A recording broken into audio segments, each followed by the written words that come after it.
You tell him, man, I got to pay the equity on this property. I'm kind of looking for a low value on this property.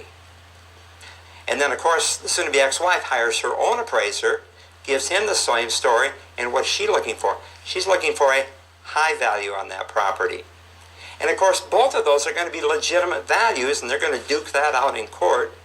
But you see where the appraiser has to know what's the purpose of this appraisal before he can do the appraisal. Then he goes on to step 2. He's going to collect the data. And he's going to collect the data that's appropriate for that particular type of property. If he's doing a residential sale, he's going to collect residential sales in that market. If he's doing, say, new construction, he might be more interested in what does it cost to build a house brand new, and what are the typical building costs in this area. He's going to collect that data. What's the land cost, the lot cost in this area? Say that he's doing an income-producing property. He's going to want to know what are the vacancy rates in that area. He's certainly going to need to know how much income is that property producing, or how much income could that property produce to arrive at a value. So he's going to collect the data that's appropriate for the type of property that he's appraising. Then in step 3,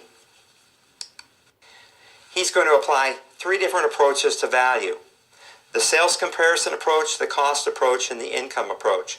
Now, he's going to apply each of those approaches to each property that he does.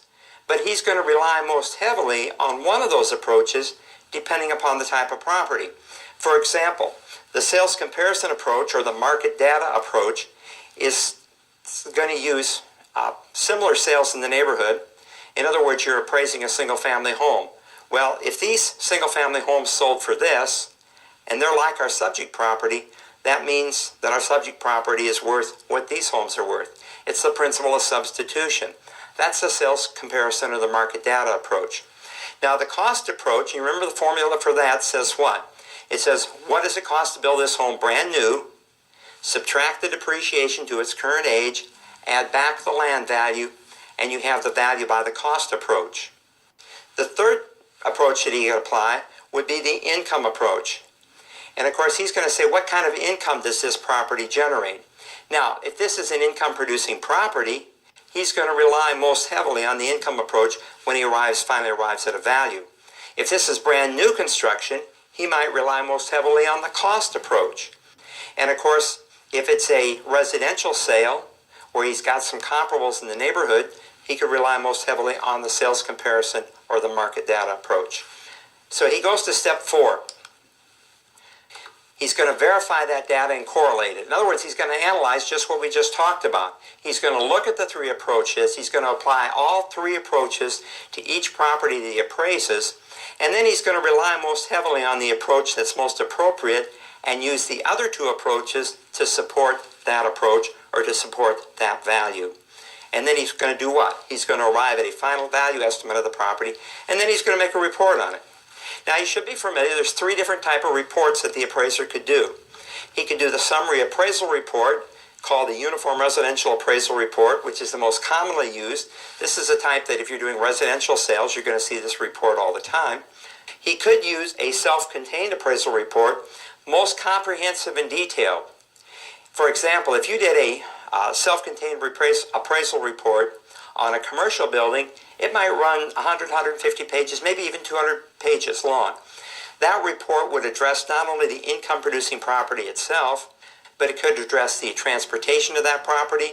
It could talk about the local airport. It could talk about vacancy rates in the area. It might talk about the demand for office space. Very, very comprehensive, very detailed.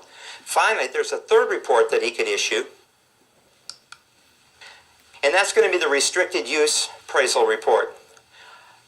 This is a report that's limited, its use is limited to that of the clients. Those appraisals for divorce purposes earlier on that we talked about, those would be restricted use appraisal reports. That would be a good example of that. Now, let's talk a little bit more about those appraisal approaches. We said that the appraiser is going to take 3 different approaches. He's going to take the sales comparison or the market data approach. He could take the cost approach or the income approach. The first one we want to look at is the sales in comparison market data approach. Now, that particular approach uses the principle of substitution to compare recent sales and listings of similar properties in the area. We're going to use this primarily for residential purposes, and what the appraiser is going to do is he's going to look for homes that are very similar to the subject property that he's trying to appraise. And then he's going to adjust the values of those property by the difference in the amenities between those properties and your subject property, and by doing that he's going to arrive at a value of the subject property. The comparables that he uses, of course, are similar to the subject property, but they've sold and closed within the last 6 months. You want to remember that number, the last 6 months, because you could see a test question on that. Let's look at that cost approach.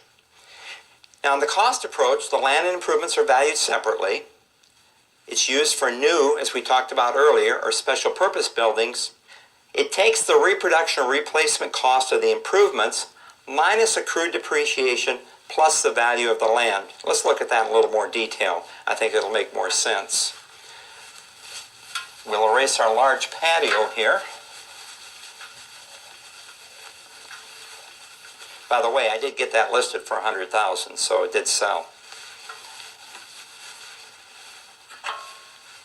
So when we're talking about the cost approach, the first step that the appraiser is going to take is he's going to determine what the land is worth without the building on it. So what's just that raw land worth? He's got to come up with that value first. Then the second step, he's going to figure out the replacement, if you'll let me abbreviate here, or the reproduction cost of that building. In other words, what's it going to cost to build it brand new today? Using today's cost and today's material costs, what's it going to cost to build it brand new today? Then the third step he's going to figure out is how much has this building worn out? The accrued depreciation on this building. And we're going to look at depreciation in a little bit more detail and talk about the different types of depreciation here in a moment. But the appraiser's got to determine how much is the accrued depreciation on this building.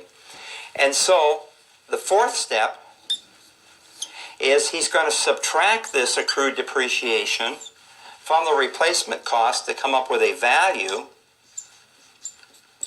And then the fifth step, he's going to add the value of the land back to the value he determined up here, and he's going to come up with an estimated value of the property that way. Now, in a typical residential appraisal where you're appraising a used property, the appraiser is going to use the cost approach to support the value that he arrived at by using the market data approach.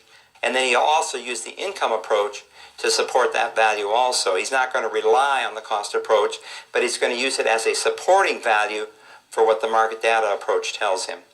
Now, we need to talk a little bit more about the cost approach. And let's first talk about replacement cost. You should know the definition of this. It's the cost of restoring a property to its previous condition or replacing it with something of like kind and quality, like kind utility. The replacement cost says is that we're going to build a property that serves the same utility as our existing property.